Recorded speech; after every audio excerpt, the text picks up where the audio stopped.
कई बार जब हम अपने स्वर्गीय प्रियजन से किसी भी रीजन से मिल नहीं पाते हैं, हम किसी और सिटी में हैं, किसी और कंट्री में हैं, नहीं मिल पाए हैं, या फिर हमारे स्वर्गीय प्रियजन की किसी विशेष स्थान पर जाने की, अपने गांव जाने की या अपने किसी प्रियजन से मिलने की इच्छा होती है और वो पूरी नहीं कर पाते हैं हम, तब बहुत बार हमारे मन में एक गिल्ट रह जाता है कि हम अपने स्वर्गीय प्रियजन की इस इच्छा को पूरा नहीं कर पाए। वैसे तो मैं अपनी कई वीडियो में इस चीज़ को एक्सप्लेन कर चुकी हूँ, लेकिन आज आप ही लोगों के 2-3 इस तरह के वैसे तो बहुत सारे हैं, लेकिन मैंने उनमें से सिर्फ 2-3 ही चुने हैं जो मैं आप लोगों के साथ आप ही लोगों के एक्सपीरियंस शेयर कर रही हूँ, जो आप सब ने मुझे व्हाट्सएप के माध्यम से भेजे हैं। इससे इस चीज़ पर मोहर लगेगी कि जो जानकारी अब तक पिछली वीडियोस में दी गई है कि आपको इस बात से किसी गिल्ट में नहीं आना है। वो जाने से पहले आपसे मिल कर गए हैं, आप निश्चिंत रहिए, आप इस बात के लिए दुखी ना हो। जब ये बात मैंने पिछले कई वीडियोस में जानकारी दी, तो अब जब ये मैसेजेस, बहुत से मैसेजेस हैं, तो मुझे लगा कि मुझे आप लोगों के साथ शेयर करने चाहिए ताकि इस जानकारी पर सत्यता की मोहर लग सके। पहली जानकारी मोनिका जी की दिल्ली से ही है। उन्होंने बताया कि वो एक प्रिंसिपल हैं और उनके पिता वैसे बिल्कुल स्वस्थ थे, ऐसी कोई बात नहीं थी। हाँ, थोड़े बहुत बीमार थे, तो उनकी इच्छा थी अपने पिता से मिलने जाने की, लेकिन इतनी कोई विशेष बात नहीं थी और वो जॉब करती हैं तो उनके पास छुट्टी भी नहीं थी, तो वो नहीं जा सकी। तो जैसे कि जो महिलाएं जॉब करती हैं, सुबह का वक्त बहुत ज़्यादा बिज़ी वक्त होता है उनके लिए।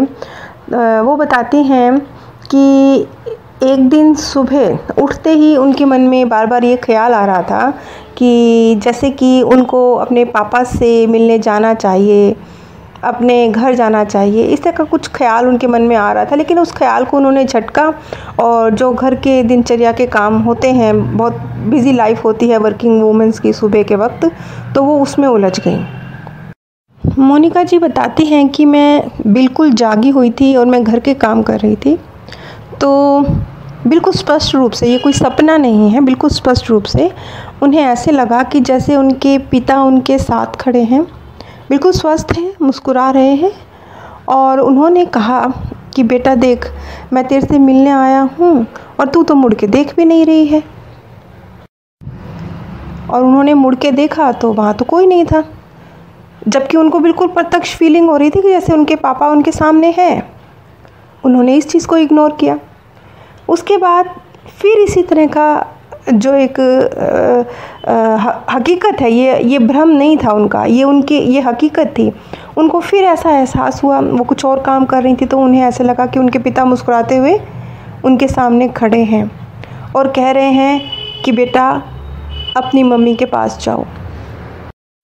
और फिर वही बात कह रहे हैं कि देख, तू तो मुड़ के भी नहीं देख रही है, मैं तो तेरे सामने खड़ा हूँ। और ये जो बिल्कुल प्रत्यक्ष फीलिंग थी उनकी। और इस फीलिंग के थोड़ी देर बाद ही उनके पास फ़ोन आता है कि उनके पिता का स्वर्गवास हो गया है। और ये ऑल ऑफ सडन हुआ, उनके पिता बीमार नहीं थे।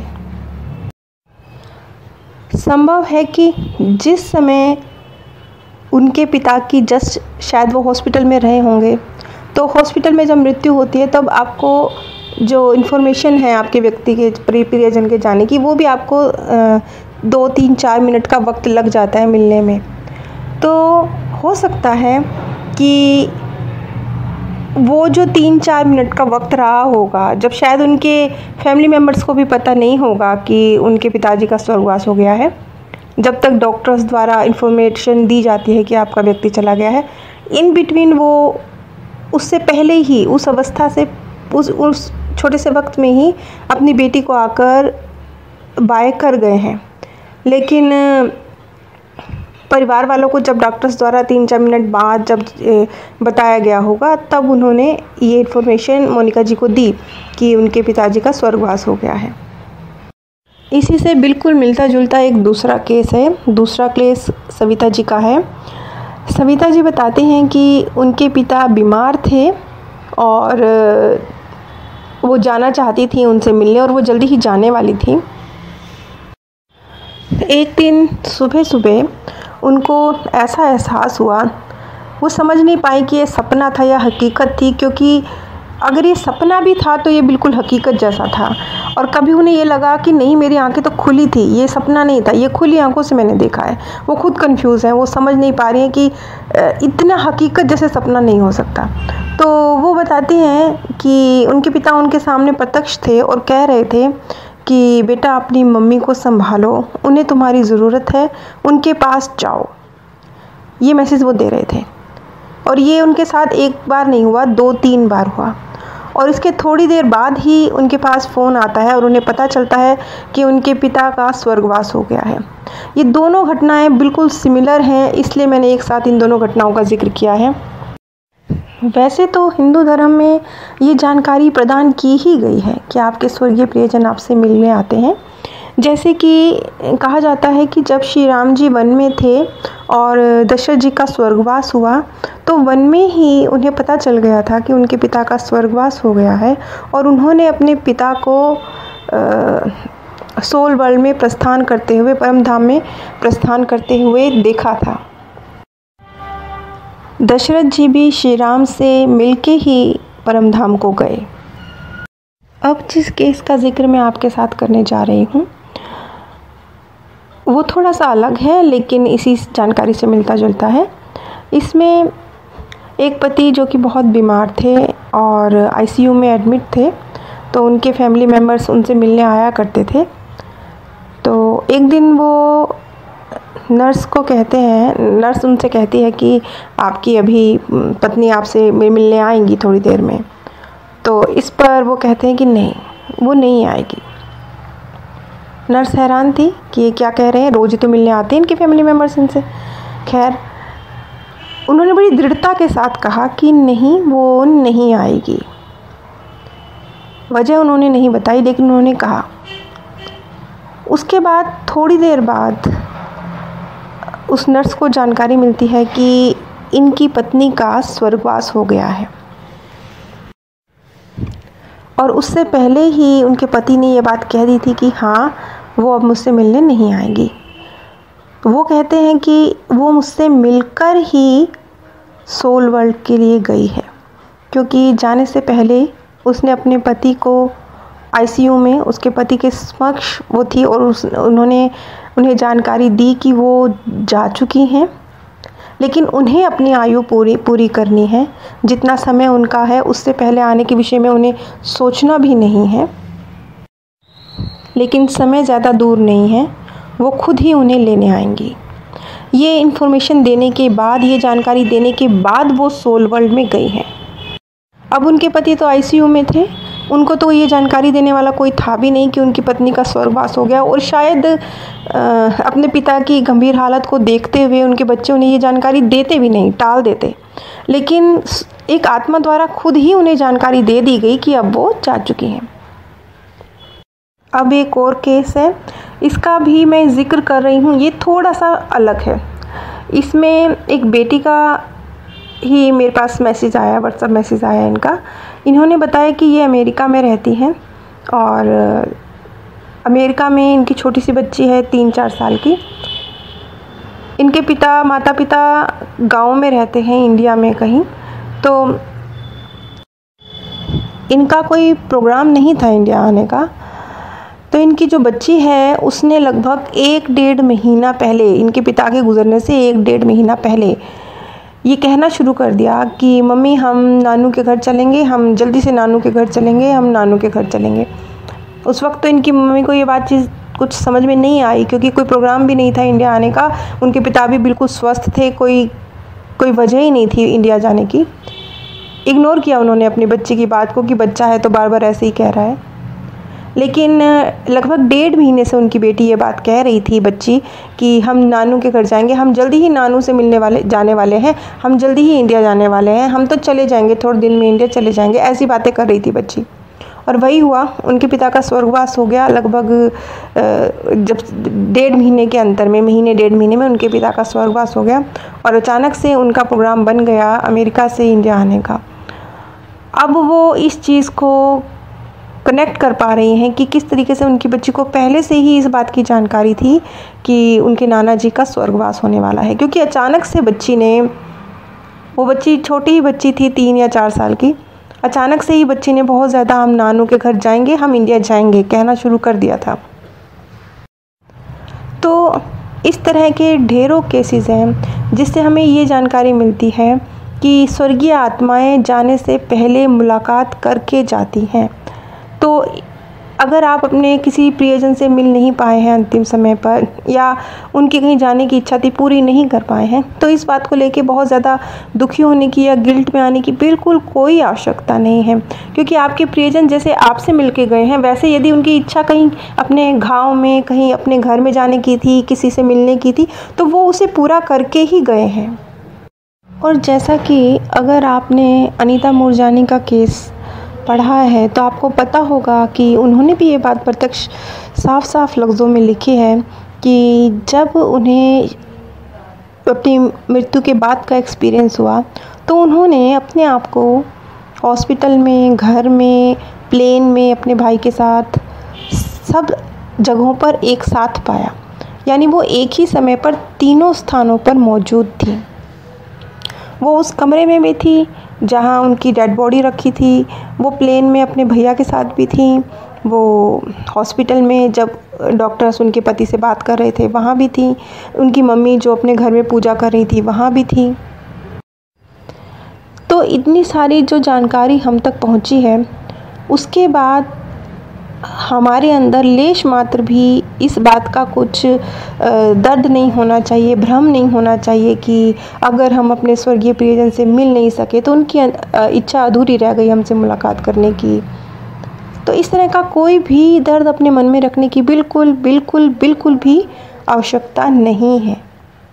मृत्यु के बाद हम अपने मार्गदर्शक की गाइडेंस में होते हैं। अभी तो आपको क्योंकि अभी तो आप परीक्षा हॉल में है ना, तो परीक्षा हॉल में तो आपका टीचर आपको दूर से बस हल्का सा इशारा ही कर सकता है और आंसर आपको बता नहीं सकता। लेकिन मृत्यु के बाद तो आप साक्षात, क्योंकि पेपर ख़त्म, अब पेपर ख़त्म, अब आप अपने एग्ज़ामिनेशन हॉल से बाहर निकल गए हैं, तो अब आपका मार्गदर्शक आपके साथ है, रूबरू है, बिल्कुल प्रत्यक्ष आपसे बातचीत कर सकता है। तो जो भी स्वर्गीय आत्माएं होती हैं वो अपने मार्गदर्शक के साथ होती हैं, उनकी गाइडेंस में होती हैं, और वो भरपूर सक्षम हैं अपने प्रिय शिष्यों को गाइड करने में, उन्हें सही रास्ता दिखाने में। देखिए, मैंने लास्ट टाइम ना एक लड़की के केस का जिक्र किया था, वो लास्ट ही वीडियो है जिसमें बताया गया था कि किस तरह से उस लड़की ने अपनी मम्मी को अपने मृत्यु के बाद की दुनिया के विषय में बताया। आप देखिए कि वहाँ भी उस बच्ची ने भी इस चीज़ का जिक्र किया कि वो अपने मार्गदर्शक के साथ है। बेशक उसने मार्गदर्शक लफ्ज़ का यूज़ नहीं किया। तो बिल्कुल निश्चिंत रहिए, वो अपने गुरुजन के सुरक्षित हाथों में है, और जब तक एक आत्मा चाहती है वो तब तक अपने प्रियजनों के करीब रहती है, और उसके बाद भी सोल वर्ल्ड से वो आती जाती है, अपने प्रियजनों से मुलाकात करती है, सोल वर्ल्ड से भी गाइड करती है। तो आप निश्चिंत रहें, अब आपके स्वर्गीय प्रियजन अपने गुरुजनों के सुरक्षित हाथों में हैं, और अब उन्हें प्रत्यक्ष उनकी गाइडेंस मिल रही है। जैसे कि एक केस में बताया गया था ना, कि लास्ट केस में ही, कि वो लड़की अपनी मम्मी के कंधे पर हाथ रखकर, या अपनी मम्मी को कुछ इस तरीके से फीलिंग होती थी कि जैसे उसने उनको छुआ है। तो ये जो सोल में कैपेबिलिटी पैदा होती है कि वो टच के द्वारा, फीलिंग के द्वारा, एहसास के द्वारा अपने आप को प्रत्यक्ष कर सके और अपनी पॉजिटिव ऊर्जा पहुंचा सके, तो ये भी इसीलिए होता है क्योंकि हमारे मार्गदर्शक हमें प्रत्यक्ष गाइड कर रहे होते हैं।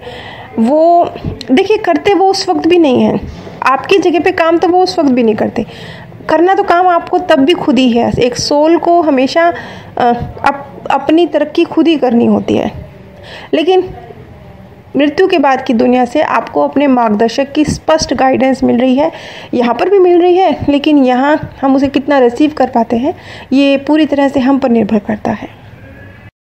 इस चीज़ को समझना हो कि हम रिसीव कर पा रहे हैं अपने मार्गदर्शकों की गाइडेंस या नहीं कर पा रहे हैं, तो एक छोटी सी बात से समझिएगा कि अगर आपका दिल बार बार आपको किसी चीज़ की तरफ धकेल रहा है, मतलब कोई कार्य है जो आपको ना दिमाग से जब आप सोच रहे हैं तो आपको लग रहा है कि ये तो भैया गलत है, नहीं करना चाहिए मुझे, दिमाग कह रहा है कि नुकसान हो जाएगा, दिमाग सोच रहा है, दिल कह रहा है कि नहीं कर देना चाहिए, ये सही है। कई बार तो इसके पीछे का रीज़न भी स्पष्ट नज़र आ रहा होता है कि नैतिक रूप से भी कह सकते हैं कि जो आप कार्य आप करने का आपका दिल कर रहा है वो नैतिक रूप से भी सही है, तो रीज़न कम से कम समझ आता है कि इंसान अच्छा ये वाली बात भी अक्सर कहते हैं कि हमारी आत्मा नहीं मरी है। ये लफ्ज़ आपने कई बार सुना होगा कि नहीं मैं चोरी कैसे कर सकता हूँ, मेरी आत्मा इतनी नहीं मरी है, नहीं मैं रिश्वत कैसे ले सकता हूँ, मेरी आत्मा अभी इतनी नहीं मरी है। तो आत्मा नहीं मरी है का मतलब क्या है? आत्मा नहीं मरी है यानी अभी वो उसका सबकॉन्शियस माइंड इतने उच्च लेवल पर है, उसकी आत्मा इतने उच्च लेवल पे है कि वो निचले दर्जे का काम कर ही नहीं सकती, अभी आत्मा नहीं मरी है। ये लाइन तो आपने कई बार सुनी होगी। तो ठीक इसी तरह से जब आपको कोई काम आपका दिल बार बार चाहे दिमाग कह रहा है गलत है, चाहे लग रहा है कि नहीं ये और ये नुकसान हो जाएगा, लेकिन अगर मन बार बार खींच रहा है, नैतिक दृष्टि से भी वो कार्य सही है, तो उस कार्य को कर डालिए। इसलिए कर डालिए क्योंकि हो सकता है वो आपके मार्गदर्शक की गाइडेंस आपको मिल रही हो, बार बहुत स्ट्रॉन्ग मिल रही हो। क्योंकि मैं अपने जीवन के एक्सपीरियंस से कह सकती हूँ कि जीवन में मैंने ऐसे कई काम किए हैं जो दिमागी तौर पर सोचूं तो बिल्कुल गलत थे, व्यवहारिक पक्ष अगर मैं उनका देखूं तो, लेकिन लॉन्ग टर्म बाद में मेरे को नज़र आया कि मुझे इस कार्य को करने का कितना ज़बरदस्त, उस वक्त नज़र नहीं आया, उस वक्त तो लगा कि भैया दिमाग की नहीं मान के गलत कर रहे हैं, लेकिन बाद में पता चला दिल की सुन के बिल्कुल सही किया। और ऐसा कई बार उल्टा भी हुआ है, जब दिमाग की सुन ली और दिल की नहीं सुनी तो गलत भी हुआ। तो अपने मार्गदर्शक की गाइडेंस को रिसीव करने का सबसे सरल तरीका, बिल्कुल सरल तरीका यही है कि अगर मन से कोई आवाज़ आ रही है तो चाहे वो व्यवहारिक दृष्टि से गलत भी लग रही हो तो भी उस पर थोड़ा ध्यान दीजिए, उसके और दूसरे पहलुओं पर ध्यान दीजिए। ख़ास तौर पर अगर वो नैतिक दृष्टि से सही है तो उस पर अमल कीजिए। आज की वीडियोस में जो भी जानकारी प्रदान की गई वो मुझे आप ही के द्वारा व्हाट्सएप मैसेजेस में दी गई है, जिसमें मैंने नाम बदल दिए हैं और स्थान बदल दिए हैं, क्योंकि बहुत से लोग अपने एक्सपीरियंस शेयर करते हैं लेकिन नहीं चाहते उनका नाम शेयर हो। नीचे डिस्क्रिप्शन बॉक्स में मैंने आप सभी के साथ अपने second channel path of happiness का भी लिंक शेयर किया है। आप सभी पर परमात्म सौंदर्य, प्रेम और आनंद सदैव बरसता रहे। आप सभी दिव्य परम धाम में स्थान प्राप्त करें।